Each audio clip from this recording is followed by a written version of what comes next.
कुंभकर्ण की कहानी पौराणिक महाकाव्य रामायण से ली गई है।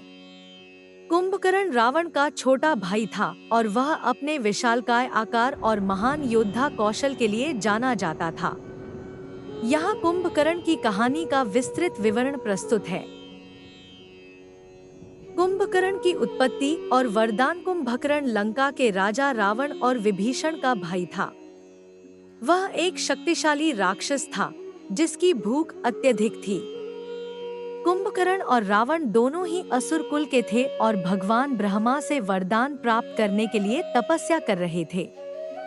जब ब्रह्मा जी उनकी तपस्या से प्रसन्न होकर उन्हें वरदान देने आए, तो कुंभकर्ण ने अत्यधिक भूख का वरदान मांगा, लेकिन ब्रह्मा जी की कृपा से उसका मुंह से इंद्रासन शब्द निकल गया। इसके परिणामस्वरूप देवताओं ने कुंभकर्ण से डरकर ब्रह्मा जी से निवेदन किया कि वह कोई ऐसा उपाय करें जिससे कुंभकर्ण देवताओं के लिए खतरा न बने।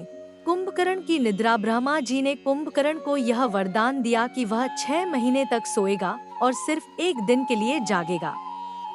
इस वरदान ने कुंभकर्ण की भूख को संतुलित कर दिया और उसे देवताओं के लिए खतरा नहीं बनने दिया। इस प्रकार कुंभकर्ण 6 महीने तक गहरी नींद में रहता था और जब वह जागता था तो अपनी भूख को शांत करने के लिए बहुत सारा खाना खाता था। राम रावण युद्ध और कुंभकर्ण की भूमिका। जब भगवान राम और रावण के बीच युद्ध चल रहा था, तब रावण को एहसास हुआ कि उसे कुंभकर्ण की सहायता की आवश्यकता है। कुंभकर्ण उस समय गहरी नींद में था और उसे जगाना बहुत मुश्किल था। कई प्रयासों के बाद कुंभकर्ण को जागाया गया और वह युद्ध के लिए तैयार हुआ। कुंभकर्ण का वीरता प्रदर्शन। कुंभकर्ण अपने विशालकाय आकार और शक्ति के साथ युद्ध में उतरा। उसने राम की सेना के कई वानरों और योद्धाओं को मार गिराया। उसकी शक्ति और वीरता के आगे राम की सेना को भी भारी कठिनाई का सामना करना पड़ा, लेकिन अंततः भगवान राम ने अपनी दिव्य शक्ति से कुंभकर्ण को पराजित किया और उसे मार गिराया। कुंभकर्ण का युद्ध में योगदान और उसकी वीरता ने उसे रामायण के महान योद्धाओं में शामिल कर दिया। कुंभकर्ण की सीख। कुंभकर्ण की कहानी हमें यह सिखाती है कि किसी भी शक्ति या वरदान का सदुपयोग कैसे करना चाहिए।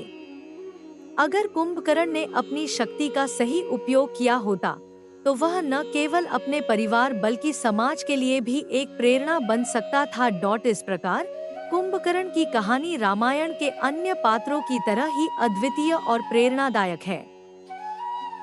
अगर आपको हमारी कहानी अच्छी लगी, वीडियो को लाइक करना और चैनल को सब्सक्राइब करना हम आपका बहुत बहुत धन्यवाद करते हैं।